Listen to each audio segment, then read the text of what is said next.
સુરત શહેરમાં 84ના મોરા ખાતે જનભાગીદારી જળસંચયના 27,300 કામોનું ખાતમુહૂર્ત કરતા કેન્દ્રીય જળશક્તિ મંત્રી સી.આર. પાટીલ.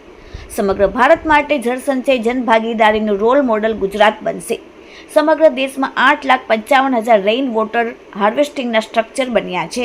કેન્દ્રીય જળશક્તિ મંત્રી સી.આર. પાટીલે કહ્યું. ભારત સરકારના જળશક્તિ મંત્રાલય અને ગુજરાત સરકારના સંયુક્ત ઉપક્રમે સુરત જિલ્લામાં 84 તાલુકાના મોરા ગામ ખાતે જનભાગીદારીથી જળસંચય અભિયાન અંતર્ગત જિલ્લામાં આવેલ વિવિધ ઔદ્યોગિક સંસ્થાઓ અને ઉદ્યોગોના કોર્પોરેટ સોશિયલ રિસ્પોન્સિબિલિટી અંતર્ગત 27,300 રેઇન વોટર હાર્વેસ્ટિંગના થનારા કામોનું કેન્દ્રીય જળશક્તિ મંત્રી સી.આર. પાટીલના હસ્તે ખાતમુહૂર્ત કરવામાં આવ્યું હતું. આ પ્રસંગે સાંસદ મુકેશભાઈ દલાલ, ગૃહ રાજ્યમંત્રી હર્ષ સંઘવી, વન પર્યાવરણ રાજ્યમંત્રી મુકેશભાઈ પટેલ પ્રેરક ઉપસ્થિત રહ્યા હતા. આ પ્રસંગે કેન્દ્રીય જળશક્તિ મંત્રીએ જણાવ્યું કે વડાપ્રધાન નરેન્દ્ર મોદીની પ્રેરણાથી catch the rain water harvesting જળસંચય જનભાગીદારીથી જન આંદોલનમાં પરિવર્તિત કરતો સુરત જિલ્લો સમગ્ર દેશમાં પ્રથમ રહ્યો છે. પાણીની જરૂરિયાત કાંઠા વિસ્તારમાં રહેતા ભાઈઓ બહેનો સારી રીતે જાણે છે. પ્રધાનમંત્રીના જલ જીવન મિશન હેઠળ દરેક ઘરે નલ અને નલ સે જળ આપવામાં આવી રહ્યું છે. વધુમાં સી.આર. પાટીલે કહ્યું કે વડાપ્રધાન નરેન્દ્રભાઈ મોદીએ મહિલાઓની પાણીની સમસ્યાઓને સમજીને ઘરે ઘરે પાણી પહોંચાડ્યું.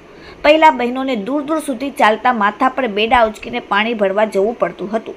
દેશની બહેનોને પાણી ક્વોલિટી ચેક કરવા માટે સમગ્ર દેશના 5 લાખ ગામોમાં બહેનોને ટ્રેનિંગની સાથે કીટ આપવામાં આવી છે, જેનાથી પાણીની ક્વોલિટી ચેક કરવાની જવાબદારી બહેનોને સુપેરે નિભાવી રહી છે. અશુદ્ધ પાણીને કારણે બાળકોના મૃત્યુ થતા હતા, જેમાં પણ નોંધપાત્ર સુધારો થયો છે.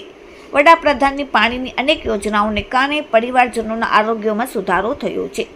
સી.આર. પાટીલે કહ્યું કે દરેક ઘરમાંથી બાળકો, વડીલો બીમાર થતા ત્યારે બીમારી પાછળ પરિવાર દીઠ અંદાજિત 50,000 ખર્ચ થતો હતો. પાણીની જરૂરિયાત મુજબ માનવ જીવન, ખેતી, સિંચાઈ, ઇન્ડસ્ટ્રીઝમાં વપરાશ, કોમ્યુનિટી માટે સમગ્ર દેશમાં પાણીનો જથ્થો માત્ર 4% પાણી પીવા લાયક છે. વિશ્વની વસ્તી સામે 18% વસ્તી આપણા દેશમાં છે. સાથે આપણા દેશમાં 18% પશુધન પણ છે.